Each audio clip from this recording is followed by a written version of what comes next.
اما عائشہ رضی اللہ تعالی عنہا فرماتی ہیں کہ میں نے آپ کو ایک دن غصہ دلا دیا. کس کو؟ محمد الرسول اللہ صلی اللہ علیہ وسلم کو کہتی ہیں کہ میں نے ایک دن آپ کو غصہ دلا دیا یہ کہتے ہوئے کہ ہر وقت خدیجہ خدیجہ کرتے ہو، ہر وقت خدیجہ اور کوئی نظر نہیں آتا. یعنی اس طرح سے غصہ دلایا آپ کا نام لے کر کے، کیونکہ وہ سینے میں غیرت ہوتی ہے عورت کے، جو غیرت اس کو کبھی کبھار جگاتی ہے، اندر سے ابال مارتی ہے. ماں عائشہ بول پڑی کہ خدیجہ خدیجہ ہر وقت کیا ہے؟ اللہ کے نبی صلی اللہ علیہ وسلم نے جواب دیا، کہتے ہیں فقال رسول اللہ صلی اللہ علیہ وسلم انی قد رزقت حبها، مجھے ان کی محبت عطا کی گئی ہے. اللہ رب العالمین نے خدیجہ کی محبت کو میرے سینے میں ڈالا ہوا ہے، اس کے لیے کوئی حل نہیں ہے، اسے کوئی نکال نہیں سکتا.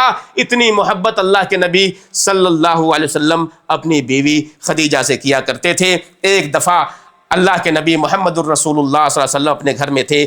اللہ کے نبی صلی اللہ علیہ وسلم کے پاس جبریل امین کا ورود ہوتا ہے، تشریف لاتے ہیں اور کہتے ہیں اتا جبریل النبی صلی اللہ علیہ وسلم فقال، آتے ہیں جبریل اور کہتے ہیں اے اللہ کے رسول صلی اللہ علیہ وسلم ہذہ خدیجۃ قد اتت، خدیجہ آ رہی ہیں اور ان کے پاس کچھ برتن ہے اور اس برتن میں کچھ کھانے اور پینے کی چیزیں ہیں، کچھ سالن وغیرہ ہے. جب وہ آ جائیں تو ان سے میرا سلام کہنا اور اپنے ان کے رب کا سلام کہنا جو اللہ رب العالمین نے ان تک پہنچایا ہے، اور انہیں بشارت دینا وَبَشِّرْهَا بِبَيْتٍ فِي الْجَنَّةِ مِنْ قَصْبٍ، ایک ایسے گھر کی بشارت دینا جنت کے اندر جو موتیوں سے بنا ہوا گھر ہے، جو ان کے رب نے ان کے لیے تیار کر رکھا ہے، جس گھر کے اندر کوئی شور و شغب نہیں ہے، کوئی شور شرابہ نہیں ہے، بلکہ اس کے اندر کسی طرح کی کوئی تھکاوٹ بھی نہیں ہے. یہ کون ہے خدیجہ جسے اللہ رب العالمین نے 7ویں آسمان سے سلام بھیجا ہے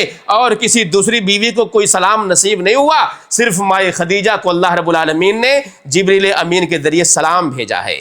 وہ خدیجہ ہیں کہ جو محمد الرسول اللہ صلی اللہ علیہ وسلم کی بیوی ہیں، سب سے پہلی بیوی. ان کے مقام اور مرتبے کے لیے چند 1-2 منٹ کافی نہیں ہیں. یہ تو چاہیے کہ کتابیں لکھی گئی ہیں، مجلدات لکھے گئے ہیں، کئی صفحات لکھے گئے ہیں جن کی تعریف اور منقبت میں جن کے عالی مرتبت کے لیے علماء نے لکھا ہے اور بیان کیا ہے. احادیث کی روشنی میں، اللہ رب العالمین کے قرآن کے آیتوں کی روشنی میں آپ کبھی پڑھیں اور دیکھیں وہ خدیجہ کہ جن کو اللہ رب العالمین نے وہ مقام دیا ہے وہ کون ہے.